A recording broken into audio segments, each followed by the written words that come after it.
Star media present sweet टॉक्सच्या आजच्या पॉडकास्टमध्ये तुमच्या सगळ्यांचं मनापासून स्वागत. आपण बरेच स्वामींवर पॉडकास्ट केलेले आहेत आणि तुम्हाला ते खूप आवडले आहेत. त्यामुळे आज आम्ही एक आगळा वेगळा पॉडकास्ट तुमच्यासाठी घेऊन आलेलो आहोत आणि त्याच्यासाठी आपल्यासोबत आहेत भावे काकू. तर काकू, तुमचं स्वागत आहे आमच्या पॉडकास्टवर. श्री स्वामी समर्थ महाराज की जय.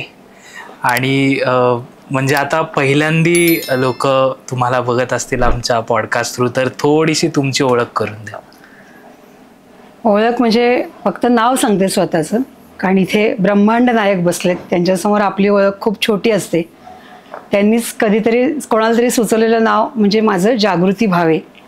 स्वामीमय आयुष्य झालंय, फक्त महाराजांपुरतं आयुष्य राहिले.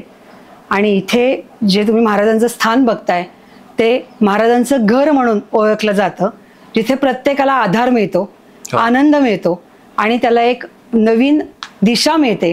अशासाठी महाराज येऊन इथे स्वतः येऊन बसलेले आहेत. आणि म्हणून नेहमी पहिल्यांदा महाराजांना आपण ब्रह्मांड नायक म्हणतो, गुरु म्हणतो, म्हणून त्यांना पहिलं वंदन करूयात आणि मग महाराजांच्या आणखीन काही गोष्टींकडे वळूयात. वा. गुरुर्ब्रह्मा गुरुर्विष्णू गुरुर्देव महेश्वरः गुरुर्साक्षात् परब्रह्म तस्मै श्री गुरवे नमः. श्री स्वामी समर्थ महाराज की जय. वा, एवढा छान आता आपली सुरुवात होते. तर मला प्रेक्षकांना आम्ही पॉडकास्ट सुरू करायच्या आधी हेच सांगावं असं वाटेल की तुम्ही सगळे पॉडकास्ट बघता पण चॅनलला सबस्क्राईब करत नाही. सो प्लीज तुम्ही चॅनलला सबस्क्राईब करा, म्हणजे असे आम्हाला पॉडकास्ट घेऊन येता येतील आणि ते तुमच्यापर्यंत सगळ्यात आधी पोचतील. तर काकू, चालू करूयात आजच्या पॉडकास्टला. आणि मला पहिले तुम्हाला हेच विचारावं असं वाटेल की या काय म्हणतात, आता मी तर मठ म्हणलं होतं पण तुम्ही मला करेक्ट केलं की हे स्वामींचं घर आहे. तर काय ह्याची नक्की स्टोरी आहे आणि का तुम्ही याला घर म्हणता स्वामींचं? स्वामींचं घर म्हणण्याच्या मागचा उद्देश किंवा हे आम्ही काही ठरवलं नाहीये, हे महाराजांनी स्वतःच ठरवलंय. कारण महाराजांचे अनेक मठ सगळ्या महाराष्ट्रात, म्हणजे इव्हन महाराष्ट्राच्या बाहेर पण खूप मोठ्या प्रमाणात आहेत. महाराजांचे भक्तही अनेक ठिकाणी आहेत, महाराजांची मंदिरं देखील अनेक ठिकाणी आहेत, महाराजांच्या स्वतःनी दिलेल्या पादुकांची स्थानं पण अनेक ठिकाणी आहेत. आणि लोक तिथे त्या त्या ठिकाणी जाऊन दर्शन वगैरे ते सगळं घेत असतात. पण महाराजांच्या बाबतीत एक गोष्ट आहे, ती अतिशय मनापासून सांगावीशी वाटते की कोणीच माणूस जाऊन महाराजांना मी तुमचं भक्त आहे असं खरं तर म्हणू शकत नाही. बर. महाराज स्वतःचे भक्त स्वतः सिलेक्ट करतात. वा. ते सांगतात की तू माझा भक्त हो आणि मी तुझा गुरु आहे हे आता मी निश्चित केलंय. आणि जेव्हा असं ठरवलं जातं तेव्हा एक खूप मोठा दिलासा मिळतो. आणि असे म्हणून जे स्वतःला जे भक्त म्हणवतायत मंडळी, ते स्वतः भक्त नाहीये, त्यांना महाराजांनी भक्त केलंय. त्यांच्या प्रेमात त्यांना विलीन करण्यासाठी महाराज त्यांना त्यांचे भक्त म्हणवतायत. तर अशीच एक गोष्ट आमच्या आयुष्यात घडली की महाराजांपर्यंत आम्ही जाऊन नाही पोचलो, तर महाराजांनी त्यांच्याकडे आम्हाला बोलावून घेतलं. बर. म्हणजे प्रत्येकालाच, म्हणजे आता खूप जणांकडनं ऐकलं जातं की आमच्या घरामध्ये पूर्वीपासून महाराजांचं खूप केलं जायचं, आमच्याकडे खूप आजी करत होती, आजोबा करत होते, स्वामींचे खूप भक्त आहेत आमच्याकडे, आम्ही अक्कलकोटला अनेकदा जायचो.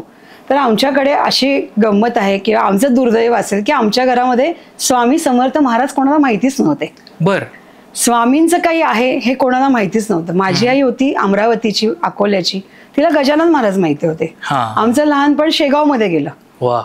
शेगावमध्ये जाऊन दर्शन घ्यायचं, गर्दीत उभं राहायचं, लाईनमध्ये उभं राहायचं, प्रसाद घ्यायचा आणि यायचं, एवढंच शेगावचं आणि आमचं नातं. स्वामी समर्थ महाराज अशी काही शक्ती आहे असं कोणी येऊन सांगितलं देखील नाही की बाबा तुम्हाला काही वाटलं तर इथे त्या स्वामींचा मठ आहे तर तिथे तुम्ही जा, असं कोणी कधी सांगितलंच नाही. पण आपल्या आयुष्यामध्ये इतके चढउतार होत असतात, इतके प्रश्न निर्माण होत असतात किंवा इतका आनंद असतो. आनंदात तर कोणी शक्यतो कमी प्रमाणात देवाकडे जाणं होतं, पण दुःखात मात्र माणूस देवाला शोधायला लागतो. आणि अशा वेळेस आम्ही अशाच एका भयंकर मोठ्या कौटुंबिक संकटात अडकलो आणि आम्हाला असं लक्षात आलं की आपण ज्यांच्याकडे हक्काने जाऊ असं म्हणतो अशी कुठलीच घरं आता दारं उघडत नाहीयेत. मग कुठे जायचं कळत नव्हतं. कुणाला सल्ला विचारावा ते कळत नव्हतं, की तो व्यक्ती बरोबर सांगेल का नाही, का आपल्या अडचणीचा तो फायदा घेईल, हे कधी कधी आपल्याला कळत नसतं. आणि अशाच वेळेस आता पुण्यात असल्यामुळे जी काही श्रद्धास्थानं जी असतात, दगडूशेठ गणपती असो, सारसबाग असो, तांबडी जोगेश्वरी असो, कसबा गणपती, अशा ठिकाणी माणूस फिरतो, जातो, नमस्कार करतो. तसंच आमचंही एक चक्र सुरू झालं होतं आणि आम्ही अशा मंदिरांमध्ये जाऊन दर्शन घेऊन, बाबा तुमचीच आता आम्हाला साथ आहे, तर तुम्ही आमच्या पाठीशी राहा. तर तसंच करता करता आम्ही दगडूशेठच्या दर्शनाला गेलो. दर्शन घेतलं आणि प्रदक्षिणा घालण्याच्या निमित्ताने मागच्या बाजूला आलो आणि तिथे मागे एक मूर्तीचं मंदिर आहे, हे आहे, दुकान आहे. तिथे प्रचंड सुंदर मूर्ती सगळ्यांच्याच आहेत, म्हणजे सगळ्या देवांच्या. आणि या सगळ्या गर्दीमध्ये स्वामींचा एक रॅक होता, ते फक्त स्वामींच्या मूर्ती होत्या. आणि त्या रॅक मधनं एका कदाचित मूर्तीने मला अट्रॅक्ट केलं की मला घेऊन चल. ती शोभेसाठी होती का कशासाठी होती माहित नाही, पण ती खूपच आवडली मूर्ती. आणि ती मूर्ती घरी आणल्या गेली आणि फक्त तेव्हा कुठेतरी माहिती होतं की हे स्वामी समर्थ आहेत. म्हणजे यांचं काय, यांच्या लीला काय, हे काय आहे, कशाचं काही माहिती नाही. आणि ती मूर्ती घेतल्यावरती माझ्या मुलीने विचारलं कोण आहेत, म्हणलं श्री स्वामी समर्थ आहेत. मग आपण का घेतोय मूर्ती, म्हणलं माहित नाही, खूप आवडली, छान वाटतंय, प्रसन्न वाटतंय, किती सुंदर वाटतायत ते, अगदी असं वाटतंय आपले आजोबा आहेत. खरंय, खूप चेहरा आपुलकीने आपलेसा वाटणार आहे. आणि मग त्या निमित्ताने छोटी मूर्ती महाराजांची खरं तर 9 वर्षापूर्वी घेतल्या गेली. आणि ते आल्यावर कदाचित प्रश्न तिथेच असतील, पण ते आल्यावर त्याचा एक आधार वाढायला लागला, कॉन्फिडन्स वाढायला लागला. त्या मूर्तीकडे बघितलं की आपलेपणा वाढायला लागला, की आपलं कोणीतरी आहे. खरं, आता ते प्रश्न सोडवत आहेत का नाही सोडवत ते कळत नव्हतं, किंवा आपण त्यांना काय करायचं ते कळत नव्हतं. पण फक्त एक कॉन्फिडन्स वाढत होता, एक आत्मविश्वास वाढत होता की काहीतरी सुटतंय, काहीतरी सुटत चाललंय, काहीतरी पुढे सरकत चाललोय आपण. आणि तेही आले तर आम्ही काय फार त्यांची बर्दास्त नाही ठेवू शकलो. एका टेबलावर त्यांना ठेवून दिलं, जे आजही लोक तीच चूक करतायत, मूर्ती आणतायत आणि काचेमध्ये ठेवून देतात. त्यांना वाटतं तो शोपीस आहे, तर तो शोपीस नाही, ते ब्रह्मांड नाही, की हे त्यांनीच आम्हाला कान धरून शिकवलंय. तर ते टेबलावर ठेवल्यानंतर टेबलाकडे लक्ष फक्त जाता येता मूर्तीकडे बघणं एवढंच. तर कदाचित हीच त्यांच्यामधली भक्ती असू शकते, माहित नाही, किंवा त्यांना आमचं हेच वागणं आवडलं असेल कदाचित. आणि हळूहळू मग आपण जसं म्हणतो की नाही, आपण टेबल साफ करायला पाहिजे, काही आवरावरी करायला पाहिजे. आणि या सगळ्या याच्यामध्ये अचानकपणे महाराजांच्या अंगाला हात लावला गेला, स्पर्श केला गेला. आणि मग तेव्हा महाराजांचं महत्व आणि आपलेपणा हा जास्त जाणवला.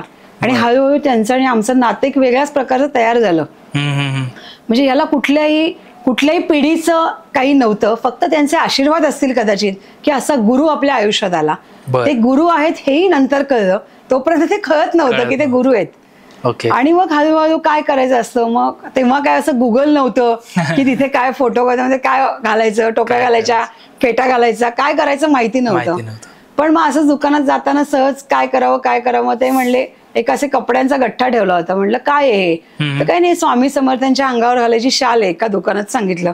मग ती घेऊन आलो, ती घातली. माहिती नाही, त्याची शिलाईच आवडली नाही.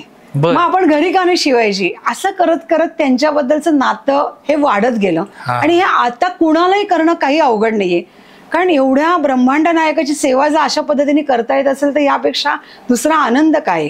आणि हळूहळू त्यांच्याशी नातं वाढत गेलं. वस्त्र घालताना म्हणा, त्यांचं अंग पुसताना म्हणा, किंवा आणखीन हळूहळू त्यांनीच शिकवलं, माझी पाठ दुखतीये, माझी पाठ चोळ, माझ्या डोक्यावरनं हात फिरव, माझे हात दाब, माझे पाय दाब. आता कुठलेही शब्द याकरता ऐकू नाही आले, या भावना त्यांनी मनात निर्माण केल्या, आपलेपणा निर्माण केला आणि हे काम सुरू झालं. मग त्यांचे पाय दाबणं, हात दाबणं, पाठ चोळणं सगळं सुरू झालं. मग असं वाटलं, जसं त्यांच्याबद्दलचं प्रेम वाढत गेलं, असं वाटलं की आपल्या घरात एक छोटासा देवारा आहे, तसं सेम त्यांना देवारा आणावा आणि त्यांना देवारात बसवावं, कारण तर त्यांचं वेगळं स्थान झालंय. मग त्याच्याकरता देवारा आणला, ठेवला. पण हे बाबा काही त्या देवारात बसायला तयार नव्हते. आणि तेव्हा मात्र त्यांनी मला जाणीव करून दिली की माझी ताकद काय.